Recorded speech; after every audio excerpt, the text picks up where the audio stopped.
Hey girl, welcome back to my channel. As you can tell from the title, today's video will be all about how I Bible study and how I do my quiet time with God.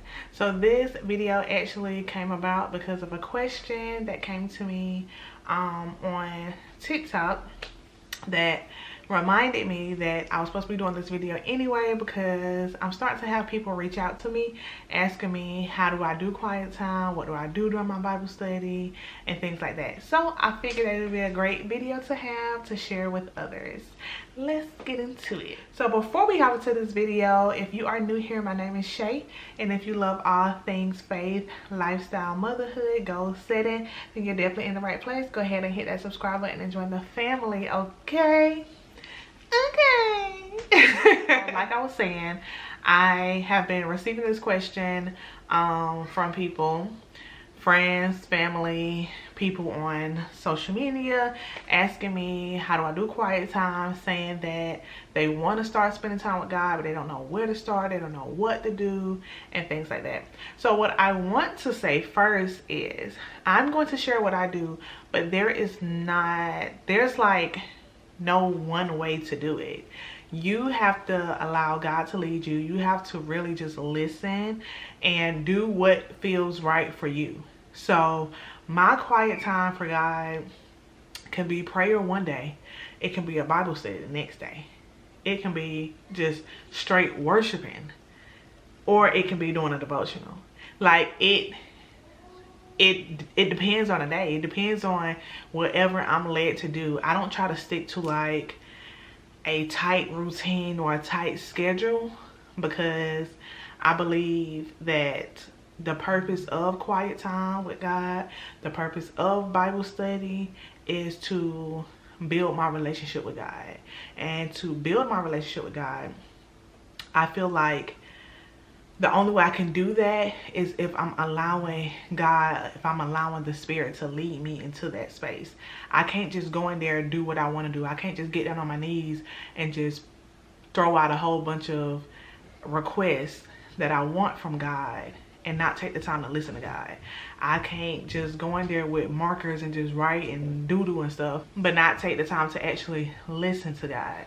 So what I want to say before I hop in this video is that if you are feeling led to do quiet time with God, if you are feeling led to do a Bible study, if you are feeling led to just sit down and journal, or whatever the case is, listen to that. Trust that that is God calling you. That is God calling you closer, saying that he wants to be with you. He's calling you to spend time with him, and you should listen to that. I don't want you to get caught up on, oh, I need to go buy a certain type of Bible. I need to go buy some markers. I need to go buy a new journal. I need to go buy a book. You don't have to do all of that. The most important thing you need to have quiet time with God is God. And if you know, like I know, he could be anywhere, anytime. You could be in your car, you can be at your house, you can be at church, you can be at your friend's house, you can be at the grocery store. It don't matter. He will meet you. Only thing you got to do is make the time. So now that all of that is out the way, let me share what I do. I'm not saying this is what you have to do. I'm just sharing things that I do. Okay, so no matter how my quiet time is going to look that day, I always start with prayer. It's very important for your heart to be in the correct posture, your heart to be in the posture to receive. I always pray for my heart to be in the right posture, for my ears to be sensitive to God's voice, for my attention to be on his word, so that I'm able to receive whatever I'm reading, so that I'm able to understand whatever I'm reading. So I always start with prayer, and during that time while I'm praying, I focus on, for one, worshiping God, giving him thanks for all that he have done, and also asking for those things, asking for understanding, asking for wisdom, asking to help my heart be in the right posture, asking for my ears to be sensitive to his voice, and things of that nature. I do not believe that there's a specific prayer that you have to pray. I believe that you have to pray directly from your heart, and as long as you're praying directly from your heart, God is listening. So start with prayer. Okay, so usually after I'm done with prayer, I have a good idea of what to do next. Usually I'm feeling led to do a specific thing. So that may be listening to worship music, that may be going to my Bible study book, that may be journaling, that may be my devotional, that may be picking up a book.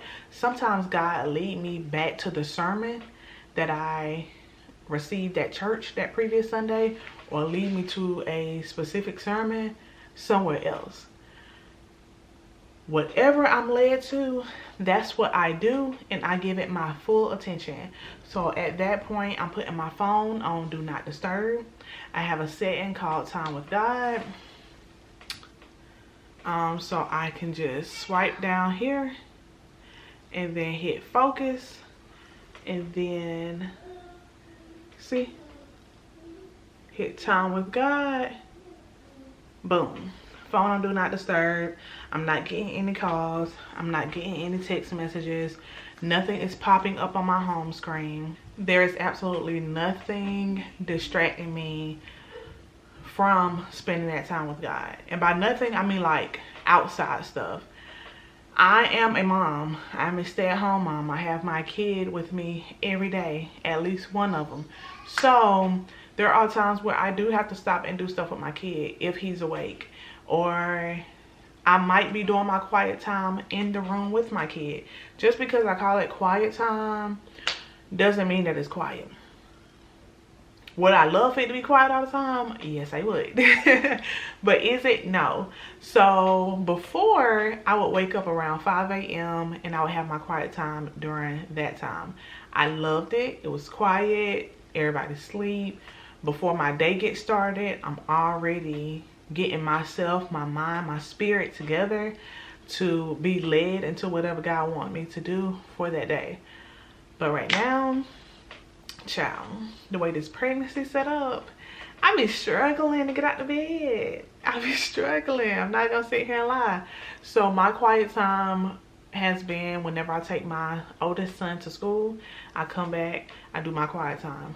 Sometimes my youngest son is up, sometimes he's not. So again, it can be quiet, it can not be quiet. If you want it to be quiet and you have kids, I would suggest getting up before they wake up, or maybe doing your quiet time at night whenever they're asleep. Okay, so I told you all that after I pray, it depends on what I'm led to, and I shared with you all the different things that I'm usually led to do. But we're going to talk about Bible study. So because that is what I'm led to on most days. On most days, I'm just led to open up my Bible and begin reading. I usually try to focus on one book at a time. So I'm reading like a chapter a day, and then my Bible study goes from there. Now, there will be times that you might be led to a specific place in the Bible. That is where I would spend my time for that day. But if I'm just led to just read the word, then I go to whatever chapter I'm on for that day. So what I would suggest is that you research different ways, like different methods people use for Bible study. I've shared some in my previous videos. I'll try to tag them up somewhere. But like the SOAP method is the one that I shared. That is the only one that I have really used. And SOAP is an acronym that stands for Scripture, Observation, Application, and Prayer. So I always recommend this to people whenever they come to me and ask me about starting Bible studies, because it gives you an objective. It gives you something to go in there and an outline to like stick to once you read. Because whenever I first started reading, I would read a chapter a day, and then I'll just sit there and just try to think, because you're alone. So it's not like you have that conversation with anyone. It's not like you can bounce ideas off with anyone else. So I just used to sit there and just think. I used to, of course, take notes. If there was anything I didn't understand, I would go search for commentary. If there were any words I didn't know, I would, go look up the definition. I would write down my takeaways. But sometimes it still was hard to be like, okay, what do I do next after I have read this chapter? So using the SOAP method had helped me when I first started, because again, it gives you an outline. You know that you pull out a scripture, at least one scripture that stood out to you, What was your observation on that scripture? How can you apply that scripture in life? And then a prayer where you include that scripture, or you're asking God to help you to apply this scripture in your life. So again, that is what I was using whenever I first started. Sometimes I still use it.